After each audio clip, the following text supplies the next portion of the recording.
அடுத்து நம்ம பார்க்க போகிறது வந்து ஸ்ரீபெரும்புதூர் நாடாளுமன்ற தொகுதி. இது வந்து இருக்கிறதுலே பெரிய தொகுதின்னு சொல்லலாம். கிட்டத்தட்ட 23,58,000 வாக்காளர்கள் இருக்கிறாங்க. பெரிய தொகுதி வந்து ஸ்ரீபெரும்புதூர் வந்து. இதில் வந்து டிஆர் பாலு நிற்கிறாரு திமுக சார்பாக. அதிமுக சார்பாக வந்து பிரேம்குமார் சொல்லிட்டு புது கேண்டிடேட் தான், பிரேம்குமார்னு சொல்லிட்டு நிற்கிறாரு வந்துட்டு. இதை வந்து பிஜேபியில் வந்து தமிழ் மாநில காங்கிரஸுக்கு கொடுத்துருக்காங்க வந்துட்டு. தமிழ் மாநில காங்கிரஸ் பார்த்தீங்கன்னா வேணுகோபால் நிற்கிறாரு வந்துட்டு டிஎம்சி சார்பாக. நாம் தமிழர் சார்பாக ரவிச்சந்திரன் நிற்கிறார்.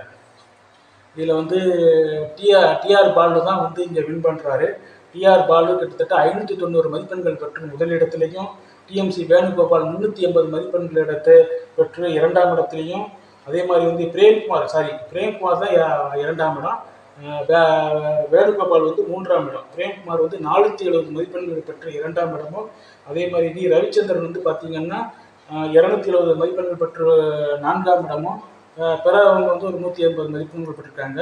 இங்கேயும் வந்து திமுக தான் இந்த தொகுதியை கொடுக்குறோம். டிஆர் பாலு மறுபடியும் அங்கே வந்து ஒரு எம்பியாக வர்றாருங்கிறது வந்து நமக்கு நல்லா தெரியுது. வந்து பார்த்தீங்கன்னா டிஆர் பாலு முதலிடம், அதிமுக 2ஆம் இடம், பிஜேபி 3ஆம் இடம், நாம் தமிழர் 4ஆம் இடம். இது வந்து திமுக ஸ்ரீபெரும்புதூர் திமுக டிஆர் பாலு.